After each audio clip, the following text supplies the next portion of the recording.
Kwenda.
kwa Yesu Kristo Bwana wetu. Amen, amen.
nirejeshe furaha ya wokovu. Haleluya. Yaani maombi makubwa sana hayo. Saa zingine mtu akikwambia unataka nifanye nini, na ungesema unataka nyumba, na ule ungetamani upate nini, upate hiki au kile. Lakini atakwambia furaha ya wokovu ni chemichemi ya mibaraka yote. Amen. Na mwimbaji anasema nijaze Roho Mtakatifu. Basi wakati ni wakati mwenyewe, wakati maalum, wakati mwafaka, wakati ambapo Bwana anapenda kutenda mambo kwa njia pekee kwa ajili yako, lakini umsikie akupe maelekezo. Na kwa heshima kabisa nimlete mtumishi wa Mungu atuletee ile tonge la mwisho kabisa. Mungu akubariki sana. Watu wa Mungu, Bwana Yesu asifiwe. Amen. Habari ya wakati. Ibada ya asubuhi ilikuwa ndefu, nikawa napata wasiwasi kwamba jioni koje watu watakuja. Kidogo nimwombe mchungaji tuishie hapo. Lakini natiwa moyo kuona mmekuja. Amen. Amina. Bwana asifiwe sana. Jioni ya leo ninalo neno la kukutia moyo. Tunapomalizia semina yetu, nirudie kushukuru sana kwa ukarimu wote, kwa mapokezi mazuri, mahali pazuri kwa kupumzika na huduma zote. Mchungaji, Mungu awabariki sana. Amina. Nashukuru sana sana sana. Wahudumu wote ambao tumehudumu pamoja, watu wa praise, Mungu awabariki sana kwa kazi na mikesha ambayo mmefanya kwa ajili ya kufanya event ikae vizuri. Mungu awainue, Mungu awabariki sana. Wapigie makofi tafadhali watu hawa. Amen. Niwakaribishe Kahama jamani. Tuko hapo Kahama mjini, mtaa wa Nyihogo, FPCT Shalom Temple, tunapatikana hapo. Tafurahi tukikuona siku moja ukatutembelea. Amen. Amen. Kuna mtu mmoja umenitumia message hapa, ukwenda kushuhudia Mungu amekufanyia mambo makubwa. Naomba nikupe dakika 1.5 tusikie ushuhuda wako. Umeandika unaitwa Dorcas.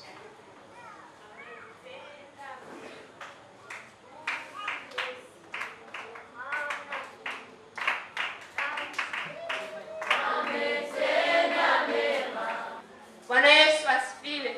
Amen. Ninamshukuru Mungu kwa mambo aliyonitendea. Maana ilikuwa ni mwaka 2016 nikiwa niko form 1, ikiwa nipo shule, ilikuwa ni mwezi kama wa 5 tunajiandaa na mitihani ile ya mwezi wa 6. Nilipatwa na ugonjwa wa mapepo ambao sikujua unatoka wapi.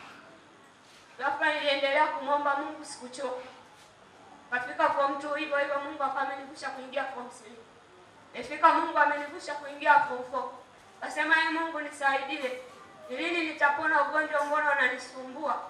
Nikawa kweli nimeshasahau, nikafikiria kwamba nimepona. Lakini nilifika siku ya jana, nikasema ngoja niende kanisani. Kuna semina imeanza, lakini mimi bado nipo tu shule nashinda mpaka saa 1. Nikasema ngoja niendelee Jumamosi nikakutana na uwepo wa Mungu. Nilipofika jana Jumamosi, nilikuwa na tatizo ambalo tena lingine lilikuwa linapenda kunitokea, ambayo ilikuwa ni tatizo la kusahau. Naweza nikasoma vitu ila nikiingia kwenye mtihani nakumbuka vitu vichache, na ambavyo tena hivyo nimetoka kuvisoma. Lakini jana wakati mchungaji anasema simameni ule wakati amemaliza kuhubiri, nikaona kweli Mungu amenitendea. Ulikuja mwanga wa kwanza ambao ni mwanga mwekundu, wapiga mara 2 usoni kwangu. Lakini ulikuja mwanga wa pili ambao ni mweupe, ukasawazisha ule mwanga mwekundu. Nikasema nami sichoki, ngoja nipate mtumishi nikamwambie kwa makuu ambayo Mungu amenitendea. Nafika siku ya leo nilikuwa na hamu kweli ya kushuhudia asubuhi. Kumbe Mungu alikuwa bado hajaandaa nishuhudie. Kumbe kuna tatizo lingine ambalo lilikuwa bado limebaki. Lakini wakati ule mchungaji amemaliza kuhubiri, akasema simameni tena. Niliposimama niliendelea kumwomba Mungu, nikasema nami nahitaji nione uwepo wako. Kweli Mungu aliendelea kushusha uwepo wake, hata sikutambua ni kipi ambacho kimeniangusha. Niliendelea kumwomba Mungu. Nilipofika hapa kuomba, niliona kuna kitu kinanibana katika mgongo. Maana pepo hilo lilikuwa limezamia katika mgongo wangu. Kwa inapenda sana kunisumbua. Mpaka nasema sijui nifanye nini. Lakini niliendelea kuomba. Mungu akawa amenisaidia kweli. Lakini bado niliona kuna kitu bado tu kimebana. Nasema Mungu, bado kuna kitu kinanisumbua tena, naomba ukiondoe. Kweli Mungu alisaidia na kitu hicho kikaondoka, mpaka sasa ni mzima. Namshukuru Mungu sana. Amen. Barikiwa sana. Hebu sogea hapa. Nyosha mikono mbele hapa, tumwombee binti. Nyosha mikono juu hivi. Ribo shakata raba sakara bobo shika. Ninaiachilia neema ya Mungu juu yako kwa jina la Yesu Kristo. Hizo roho ambazo zimekuwa zikikufuatilia mwisho leo, vunja kila kifungo, kiachie kabisa. Neema ya Mungu ikufunike.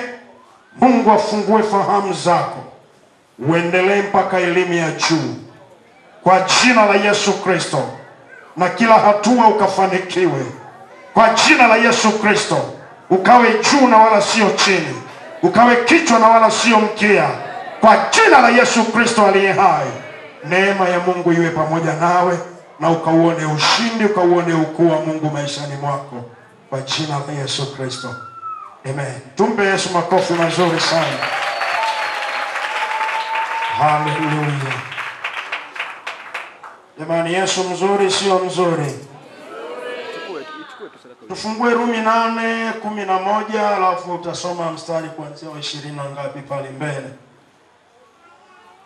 Rumi sura ya 8 mstari wa 11 inasema, lakini ikiwa roho yake yeye aliyemfufua Yesu katika wafu anakaa ndani yenu, yeye aliyemfufua Kristo Yesu katika wafu ataihuisha na miili yenu iliyo katika hali ya kufa kwa roho wake anayekaa ndani yenu.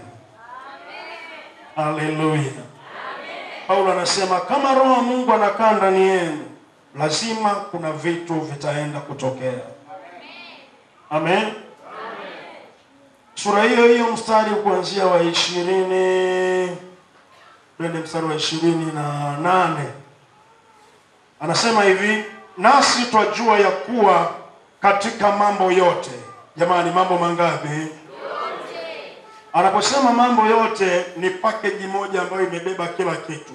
Mambo mepesi, mambo magumu, mambo mazuri, mambo mabaya, mambo uliyosababisha wewe au aliyosababisha Mungu, hata ambayo shetani kayasababisha, Mungu anaweza kuyageuza kwa utukufu wake akakupa faida. Haleluya. Katika mambo yote Mungu hufanya kazi. Kumbe katika jambo lolote unalokutana nalo, Mungu ana kazi ndani yake. Mtu mmoja anaweza kusema amina hapo? Mungu hufanya kazi pamoja na wale wampendao katika kuwapatia mema, yaani wale walioitwa kwa kusudi lake. Wangapi tumeitwa kwa kusudi la Mungu mahali hapa? Maana wale aliowajua tangu asili, aliochagua tangu asili wafananishwe na mfano wa mwana wake, ili yeye awe mzaliwa wa kwanza miongoni mwa ndugu wengi. Na wale aliowachagua tangu asili, hao akawaita. Kama umeitwa sema amina. Hatua ya pili, wale aliowaita hao akawahesabia haki. Hebu sema amina kama umehesabiwa haki. Alafu inafuata hatua ya 3, wale aliowahesabia haki hao akawatukuza. Jamani, yajayo yanafurahisha. Mungu anaenda kukuburudisha. Mungu anaenda kukutukuza. Mungu anaenda kukuinua katika jina la Yesu Kristo. Katika mambo yote Paulo anasema Mungu hufanya kazi pamoja na wale wampendao katika kuwapatia mema. Jambo lolote unalokutana nalo kwenye maisha yako, lolote watu wawe wamesababisha, shetani awe ameleta, au wewe mwenyewe umesababisha, ukigeuka na kumgeukia Mungu na kuliweka mikononi mwa Mungu katika jambo hilo, kuna kazi Mungu ataifanya na mwisho wake ni utukufu kwake. Haleluya. Nilisema kidogo asubuhi, nirudie tena kusema, jambo lolote ambalo shetani anainua mbele yako, mimi nilisema awe na option mbili. Moja, aachie njia, au awe daraja. Apishe, ataje kupisha, napanda juu yake, naenda ninakoelekea. Amina watu wa Mungu. Amina watu wa Mungu. Israeli wamefika bahari ya Shamu, huku milima mbele bahari, nyuma wa Misri wanakuja. Israeli wakaanza kulia, Musa naye akaanza kulia. Mungu akamwambia usinililie mimi. Mara nyingi nimemwambia Pentecost iko saa ya kulia. Mara nyingi mimi wanalia pale ninapomwambia Mungu ukuu wake, uweza wake, uzuri wake, upendo wake, pale ndo machozi huwa yananitoka.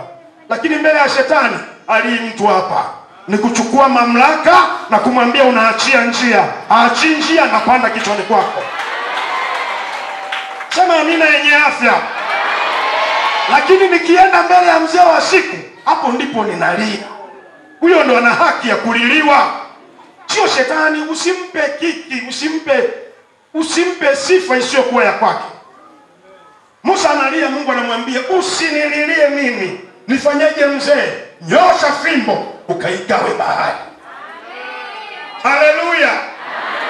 Unajua Mungu saa nyingine wewe unampenda kitu kimoja, anaweza akakwambia neno moja, alafu mengine anakuachia ujazilizie wewe, alafu atayaishi. Amemwambia Musa nyosha fimbo ukagawe bahari. Musa alipofika, kabla hajagawa bahari, akasema na hao wa Misri mnaowaona leo hamtawaona milele. Kwa lugha nyingine, wamenichosha. Kwa hiyo Mungu anamwambia gawa bahari, anamwambia gawa bahari. Musa anasema na wa Misri hamtawaona tena. Na Mungu akaheshimu, hawakuonekana tena. Nisikie amina mahali hapa. Bahari ya Shamu iko mbele yao, kulikuwa na njia mbili, iachie njia au wapite juu yake. Musa akanyosha fimbo, bahari ya Shamu ikaachia.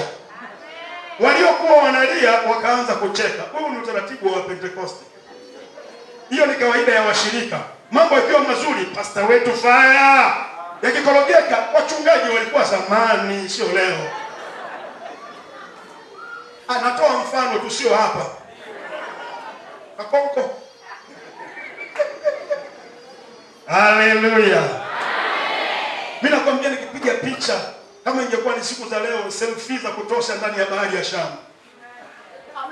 Kama mnavyotuona tuko live kutoka bahari ya Shamu, au nyuma ni Kambale, Mamba. Nisikia amina Maria. Miaka ikapita. Mungu anamwambia Yoshua, unavuka Yordani kuwarithisha Israeli nchi. Yordani iko mbele yao, option ni mbili, iachie au iwe daraja. Yoshua akasema makuhani, weka sanduku la agano begani. Kanyaga Yordani ikaachia, Israeli wakavuka. Amsemaje amina? Miaka ikapita. Elia amekaa na Elisha kwa muda wa kutosha. Sasa anataka kuondoka. Anamwambia Elisha, kaa hapa, Mungu ameniambia niende mpaka huko sijui Betheli wapi, vile vitu vitatu vyote. Elisha anamwambia kama roho yako ishivyo na Mungu aishivyo, sikuachi. Unajua ukipiga picha Elia angekuwa ni pastor kwa kizazi hiki, angekuwa na skendo kubwa sana ya uongo.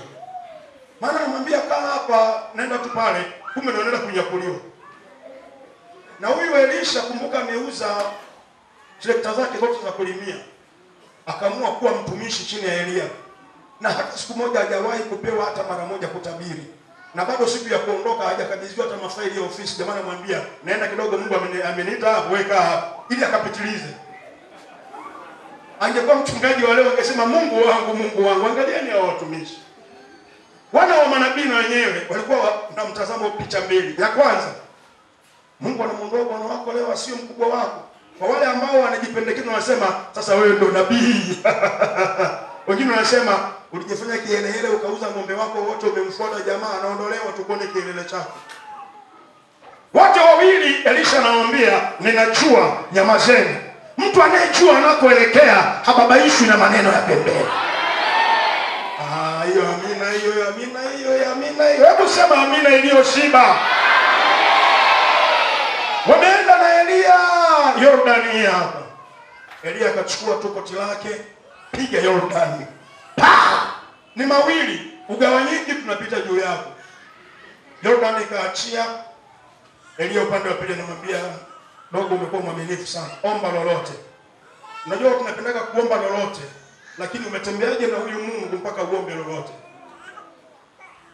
Akasema, nataka roho yako maradufu. Akasema, haise hiyo kali, lakini ukiniona wakati naondoka umepata, hujaniona upate.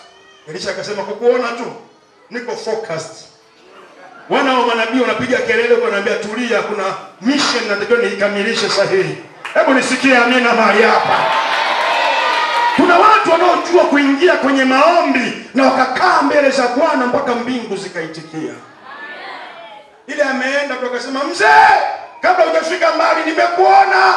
Hapa kona nikimwambia nimemwona haamini. Na gari uliyopanda nimeona, na madereva wake nimewaona. Elia akasema, nimekamatwa, akaachia koti. Hebu sema amina iliyoshiba. Sijui mchungaji wako ni rafiki yako kiasi gani.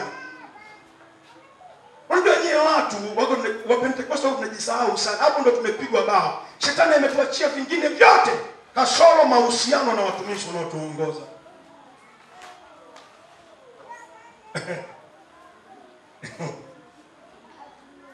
Mahali fulani jamaa fulani tuligombana kidogo, vichomi fulani. Hapa huko hakuna vichomi hapa safi. Wote malaika Gabrieli, Mikaeli. Hamna moto mkanisani, hii dini imepoa hii. Mimi niwaambia hivi, kama dini imepoa, Yesu wanaume iwasheni moto. Unajua unapokimbilia palipowashwa moto, unapokimbia nyumbani kwako, ni sawa na mwanaume aliyeshindwa kutunza mke wake anatamani wa jirani. Usione vyaelea vimeundwa. Hakuna moto na wewe ni kidume, washa moto uweke historia. Unaona hata amina yako ilivyo mbaya. Hebu sema amina yenye afya. Samueli analelewa chini ya pastor Eli. Jambo la kwanza, kazeeka, hataki kustaafu. Jambo la pili, amepofuka macho, haoni. Jambo la tatu, hakuna mafunuo. Jambo la nne, neno la Mungu alikuwa dhahiri. Jambo la tano, watoto wake wote wazinifu. Namaliza ibada, wanagawana sadaka. Na wadada wa kanisani wanapitia. Ingekuwa dini ya leo angebaki anachunga yeye na familia yake. Lakini Mungu ndo anamweka nabii Samueli kulelewa chini ya pastor huyu. Na Samueli anaheshimu kuhani Eli. Mungu anamuita Samueli, anakimbilia kwa Eli. Mungu akamwambia, achana naye, huyo amezeeka, ni mimi Mungu. Mungu alikaa kimya. Mpaka mara tatu. Mzee akasema, enzi zangu ikipiga mara tatu, huyo ni Jehova. Akamwambia, dogo, ukienda sasa hivi sema Bwana, mtumishi wako anasikia. Kupitia kuhani huyo ambaye wengine wanamdharau, Samueli anapata daraja la kuijua sauti ya Mungu, na wito wake Mungu anaufunua kwake. Usidharau mtumishi aliyewekwa mbele yako. Gombana na wengine wote, usigombane na mtumishi. Mimi wanawaambia pale kanisani kwangu kwamba ukiona malezi yangu hayakufai, ondoka. FBCT zimejaa nyingi pale mjini. Nenda mahali ambapo utalelewa uende mbinguni, kuliko kila siku Jumapili unakuja kukasirika kanisani. Mwangalie jirani yako uso wake, unatia moyo bado? Bado unatia moyo? Haleluya. Hivi wangapi mnawapenda wachungaji wenu jamani? Wangapi toka moyoni kabisa unaopenda wachungaji wenu? Kabisa. Na Biblia imeweka wazi astahili heshima apewe nini? Heshima. Mimi wanajivuna popote ninapoenda. Uliza wachungaji wote walionilea. Kila mmoja nilipoaga ni kama nahama kwenda mji mwingine, niliwaacha na machozi. Kwa sababu nilikuwa ni miongoni mwa vijana ambao mchungaji anajisikia Kuna wengine hapo kwenda kuomba barua ya safari unaandikiwa faster kweli. Kwa nini? Hiki kichomi kituondokee. Na mnawapa majaribu wachungaji kuandika, anatoa fungu la 10 ni mwaminifu tu. Aende. Mwambie jirani yako, hii sura yako inanitia mashaka. Kuna kamnuno fulani na kaona. Ambao bado wanatiba kunisikiliza waseme amina. Elisha anakaa chini ya Elia. Ile manto inamwangukia juu yake. Yale mafuta yanakuja juu yake. Akabeba lile koti la Elia. Akaenda Yordan akasema, wapi Mungu wa Elia? Yordan ikaachia. Wambea wote mtaa wa pili wakasema, roho ya Elia inakaa juu ya Elisha. Sema amina iliyoshiba. Sema amina iliyoshiba. Jamani, katika mambo mangapi? Yote. Mungu hufanya kazi na watu gani? Wampendao. Kwa lengo gani? Kuwapatia mema. Mimi nasema hivi, shetani lolote atakalolileta mbele yangu na hakikisha linaniachia faida, mpaka akitaka kunijaribu ajiulize nampelekea faida nyingine huyu jamaa. Sio imekupita hiyo. Hebu sema amina. Jiwekee maazimio hayo. Akikuletea likakuumiza, ibada ukaacha, maombi ukaacha, analeta na nyingine ya kuue. Hakikisha kila analolileta, mzee wa siku, kuna lingine limekuja, tunatokaje? Anasema mimi ndio mchungaji wako, hautapungukiwa na kitu. Katika bonde la uvuli wa mauti usiogope mabaya. Nimeandaa meza mbele yako, machoni pa watesi wako. Sema nina moja iliyoshiba. Haleluya. Nimesema haleluya. Usimpe faida shetani. Na ndio maana mimi niko kinyume na Wapentekoste wanaojihurumia na kutafuta huruma za watu. Hapana, shetani ni kuinuka. Biblia inasema mpinge naye atawakimbia. Haleluya. Hakuna askari anayetafuta huruma, askari wote huwa ni jasiri. Na Biblia inasema wenye haki ni jasiri kama simba. Aliyenielewa aseme amina. Aliyenielewa aseme amina. Aliyenielewa aseme amina. Akisimama mbele yako achague mawili, aachie njia au awe daraja. Usihangaike naye. Toka, anakodoa macho. Toka, anakodoa macho. Haleluya. Akaja Yesu baada ya miaka imepita. Yuko mlimani anaomba, wanafunzi wake wanavuka mpaka ng'ambo. Akaona wanahangaishwa na upepo wa mbisho. Yeye hakutaka kugawa ile bahari, kanyaga juu ya maji. Wengine waliyagawa, yeye akakanyaga juu yake. Ni mawili tu, iachie njia au iwe daraja. Daudi anakulia kwenye familia moja, watoto wengi, wanajeshi nani. Afu kalidharaulika kweli kadogodogo hapo. Biblia inasema kalikuwa kazuri, kalaini, kazuri. Kwa hiyo kalikuwa kama katoto kama mama hivi. Baba yake hakuhesabu kama ni miongoni mwa watoto. Siku moja anaambiwa askofu mkuu atakuja kula chakula nyumbani kwako mzee Yesu. Amewapiga suti watoto wote kasoro Daudi, akamwambia kachunge kondoo. Hivi unajisikiaje?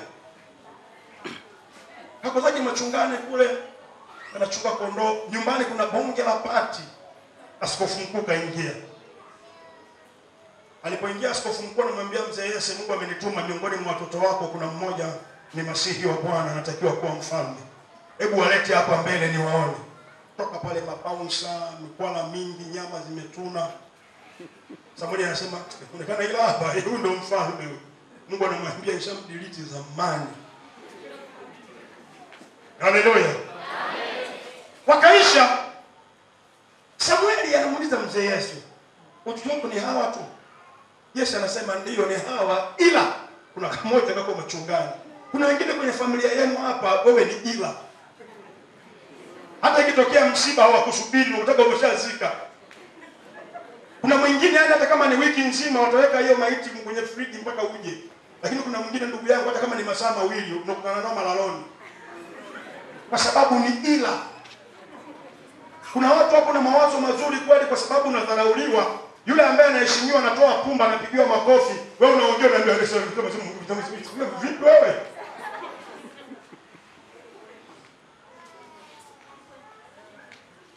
Sasa utulia sehemu fulani kaingia jamaa mwenye hela akamtukana mtu. Mbavu wewe. Jamaa kacheka. Mzee bana ana utani mwingi kweli. Angeambiwa na masikini. Ila kwa sababu ameambiwa na mtu mwenye hela ambaye kesho ataenda kumlilia shida. Ana utani mwingi sana. Ana utani mwingi sana.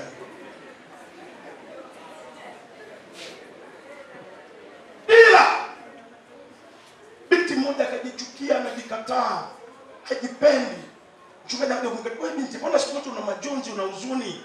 Anasema, "Mchungaji, mimi sitaka kanya olewe." "Kwa nini?" "Tangia nikiwa mdogo mama yangu aliniambia na maziwa mabaya." Kuna watu mmetamkiwa maneno yamekaa kwenye moyo wako, yamejeruhi moyo wako, umejiona haufai. Mimi nakwambia namna hii, Mungu anakuona unafaa sana. Ninarudia tena ndugu wananchi, Mungu anakuona unafaa sana. Katika hayo yote, Mungu ana kazi ya kwenda kujitukuza, akupe mema. Sema amina iliyoshiba. Samueli akasema hatuli, hatukai mpaka ila ameingia. Mungu akianza kukuinua, anakuinua hata kama watu wanasaga meno. Hivi kuna mtu anaweza kusema amina? Ghafla kajamaa kameendea machungani, kanaingia na kafula yake hapo. Hata suti hakajapigwa. Ile kamejitokeza tunanunika na nukia kondoo. Samueli kukaangalia hivi, Mungu akasema huyu ndiye niliyemchagua. Machoni pa watu yuko chini, machoni pangu yuko juu. Haleluya. Somoa pembe ya mafuta, mimina juu ya Daudi. Mabaunsa wote na suti zao wakabakia. Hii sio fair. Halafu Daudi bana, mimi nampenda Daudi. Kamepakwa mafuta hivyo, kakagonga msosi, akaanza maandamano, tunataka ikulu yetu. Amna. Akaenda kuchunga mfalme aliyechaguliwa na Mungu, anachunga kondoo polini. Na mfalme aliyekataliwa na Mungu amekalia ikulu. Na Daudi hataki maandamano, hataki nini, wakati wa Bwana unakuja. Hebu nisikie amina mahali hapa. Sasa ndugu yangu wewe, pepo wawili tu kuwachomoa, unataka mchungaji ahame ushike tawi wewe. Huna adabu. Kwa sababu tumeombea hospitalini pale umefunguliwa, sasa unataka mbona hawanioni? Mchuristi hapa. Mbona hawanioni? Ni ukosefu wa nidhamu. Nani akuone? Ulipokwenda kutoa pepo uliwaambia naenda. Aliyekutuma ndio anakuona. Kama ni kukuinua hata kuinua yeye kwa wakati wake. Lazima nidhamu iwepo kanisani. Hivi kuna mtu ana uwezo wa kusema amina mahali hapa? Wala lazima kugombania vyeo. Usigombanie vyeo, vinakujaga. Usipiganie fursa, zinakujaga. Kamatana na Mungu wa mbinguni ambaye anafanya njia pasipo na njia, anayefanya mlango pasipo na mlango. Kuna mtu ana uwezo wa kusema amina iliyoshiba? Wakati wamo ndani, Daudi akukaa nje analia, nyemba wala mimi nimemereka chunga kondoo, siendi. Amna. Ambia, "Nikachunga kondoo baba." Amna noma. Fursa ikamfuata mpaka shambani. Na wale waliopiga suti wajipendekeza wapate fursa, wakapigwa pembeni, akaendewa yeye kuwekwa hapo. Usijipiganie, mwache Jehova apigane vita kwa ajili yako. Yule aliyenielewa aseme ndio. Unahangaishana, unagombania mchumba, wangu. Ni Bwana kasema nami usihangaike mtoto wa kike. Mwingine mimi chakula kuja lolote mimi naolewa. Mafulana mkasema hapo tu hata ya chumbi. Usihangaike. Dada mmoja akajifanya nachukua yoyote. Kwani achukuliwa na yoyote?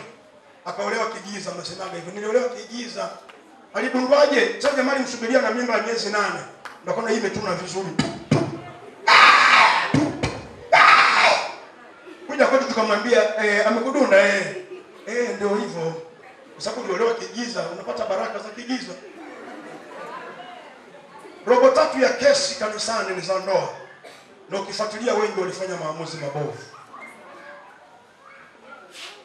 Naongea na watu mahali hapa. Daudi ana mafuta, yuko porini. Ikulu imekaliwa na jamaa asiye na mafuta. Lakini Daudi hataki kujipigania. Anasubiri wakati wa Mungu aingie ikulu. Ipo tu kwa ajili yake. Mungu akainua Goliati kwenda kutengeneza njia kwa Daudi. Nikawatukana wanaume siku 40. Wanajeshi wa Israeli siku 40, anatukana asubuhi, anakunywa chai na chakula cha mchana. Tukana jioni, anakula cha usiku, analala. Moja kutwa mara 2 kwa siku 40, dozi kamili. Naongea na watu mahali hapa. Ila wale wanaume walinifurahisha, hawapigani wala hawarudi nyumbani. Wanajua kuna siku muujiza utatokea, ni wapi hatujui.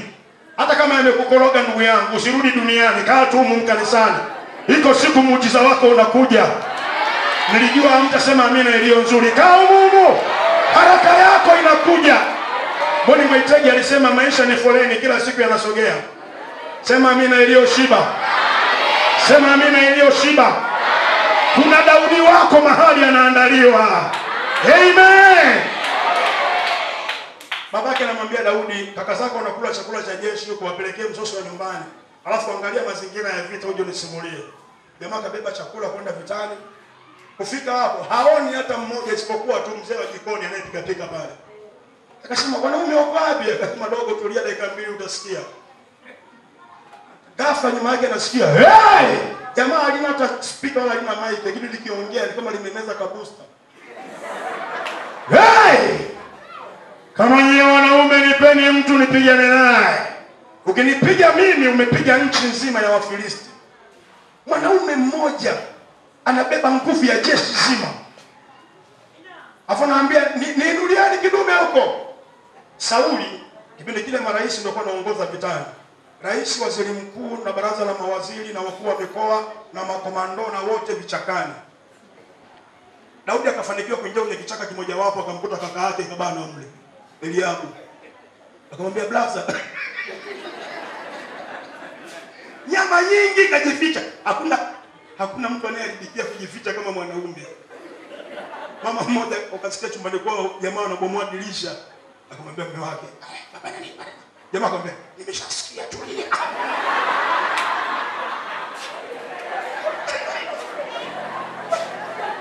Hapo jamaa akamwambia, usiongee na kuja. Jamaa akatoka. Mama akashangaa, mbona arudi na dirisha likaribia kumalizwa? Wewe ngapi? Wale mama wakaona hapo utaingiliwa, akasema ndiye. Jamaa mbio. Wale mama akasema ngoja nikamfuatilie mume wangu yuko wapi. Kamkuta kabana nyuma ya mlango wa chooni. Hakuna mtu anayeharibikia kama mwanaume akijificha sana. Yaani sura ya mwanaume ikiogopa, ndevu haga zinasambaa chini.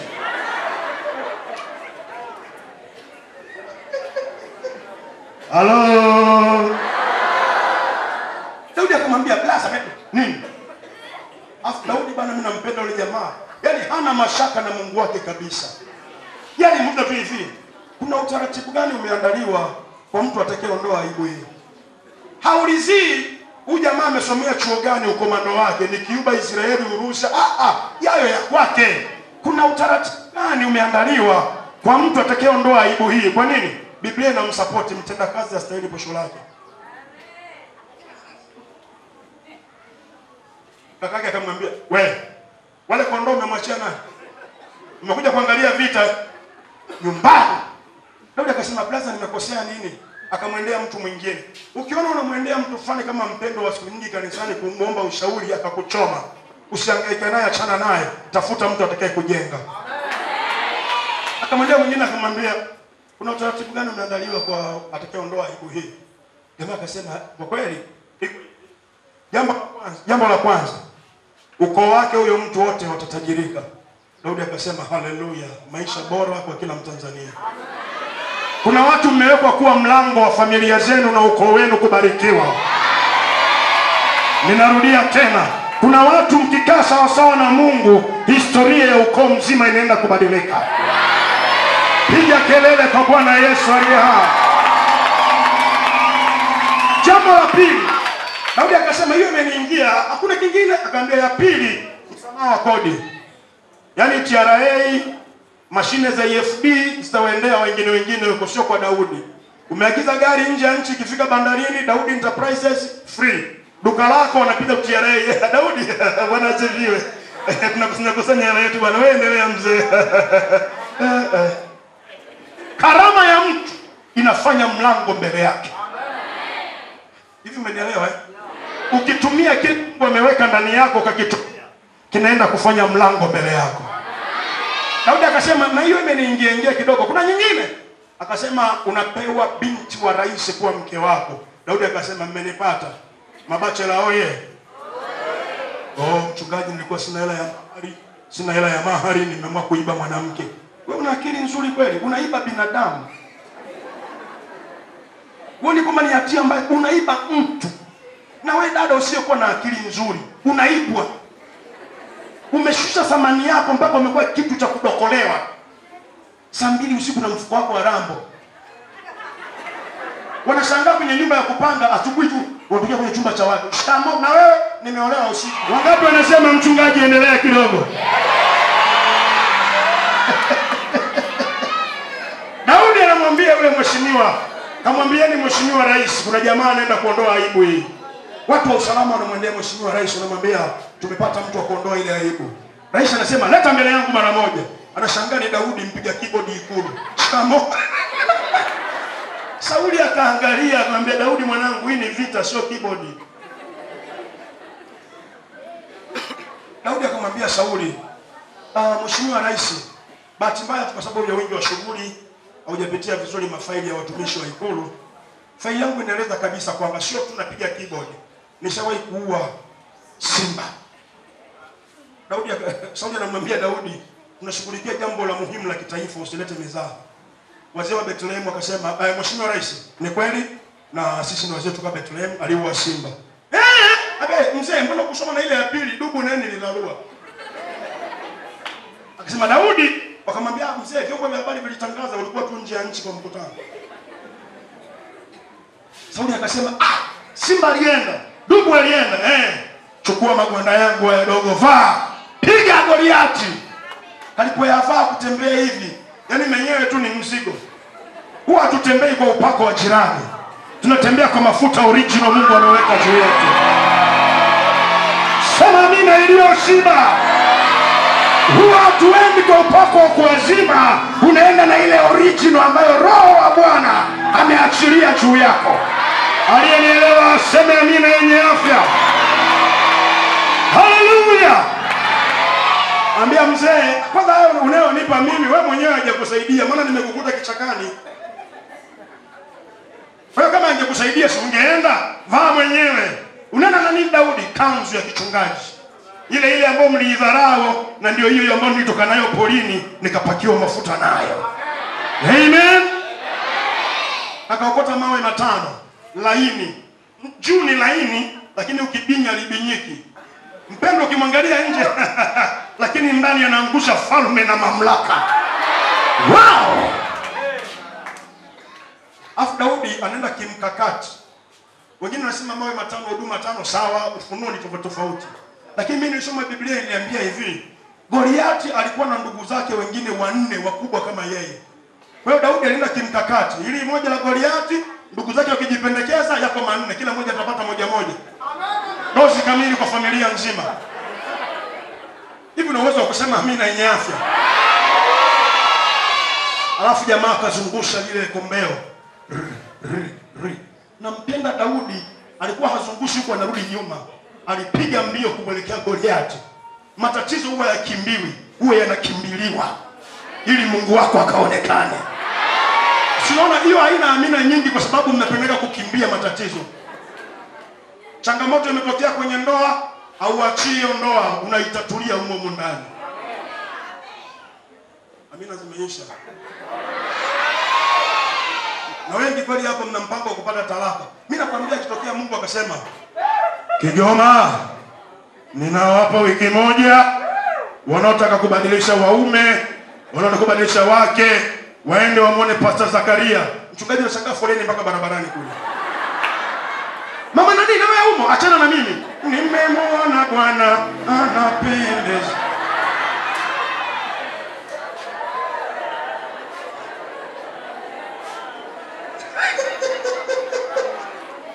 Ananifuatilia aseme amina.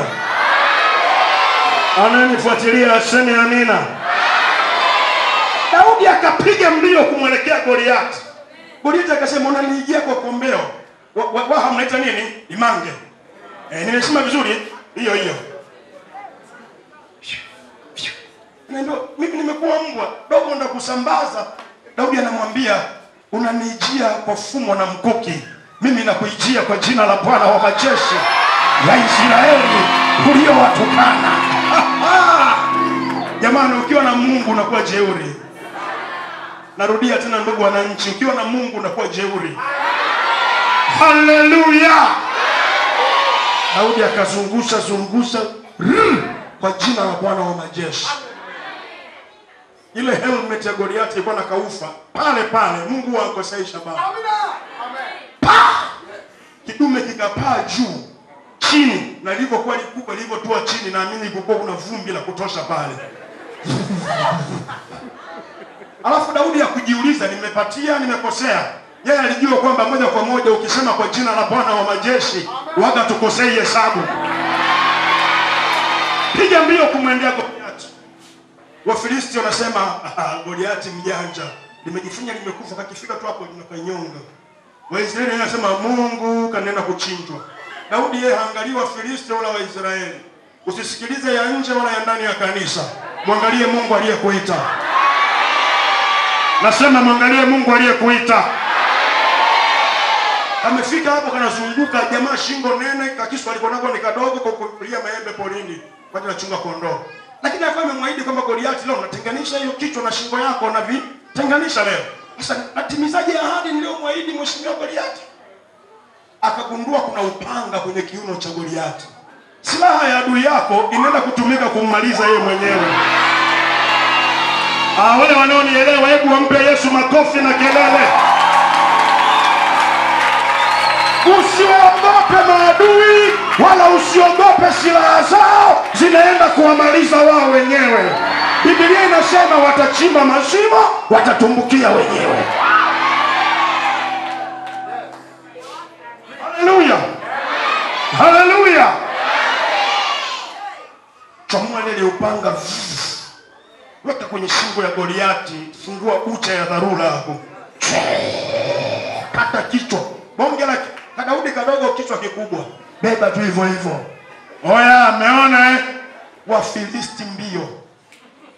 Waisraeli nilijua dogo alipokuwa anakwenda nilikuwa nasikia ndani ninashuhudiwa. Wapendwa.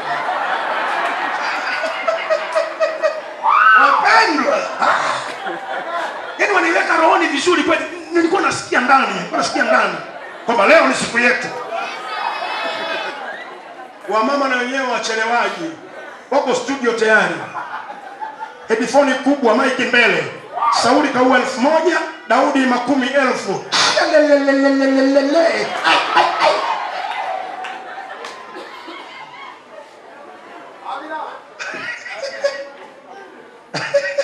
Sipati picha kakake na Daudi sasa. Yule alikuwa anamwambia nyumbani. Unafikiri sasa hivi ni nyumbani tena? Sasa hivi ni kupiga suti mtoko mkali na kutembea mtaani kwa mkwara. Habari zenu? Unamfahamu Daudi? Yupi? Aliyeua Goliathi juzi? Tunamfahamu. Mdogo wangu mimi. Wale wanaokudharau leo, kesho watatumia jina lako kupata heshima mitaani. Sema amina iliyoshiba.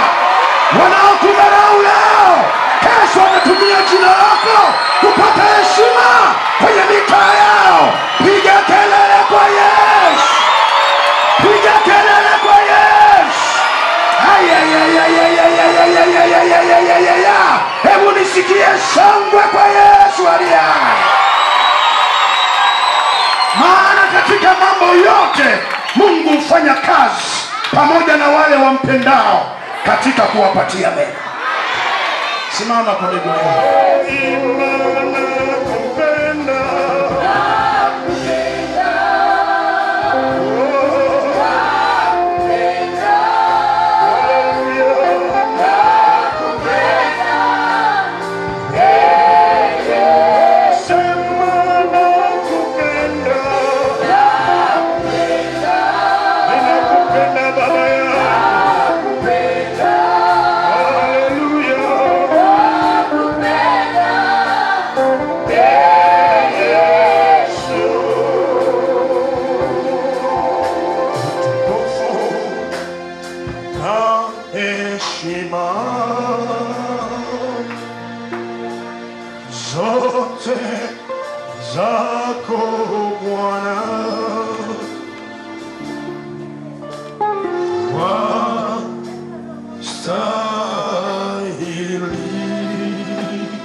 Hallelujah.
Haleluya.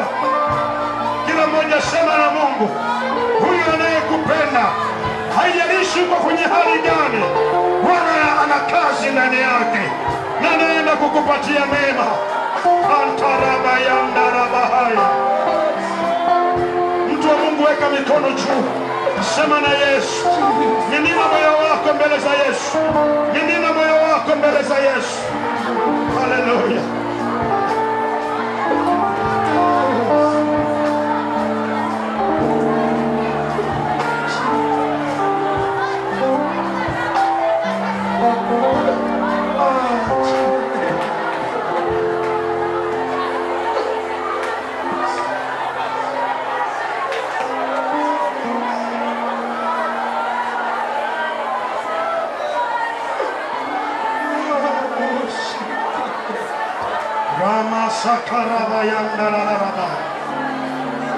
Sema na Yesu, sema na Yesu, sema na Yesu.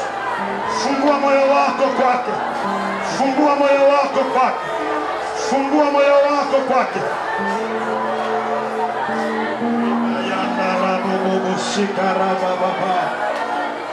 Rebubu shikarabayando.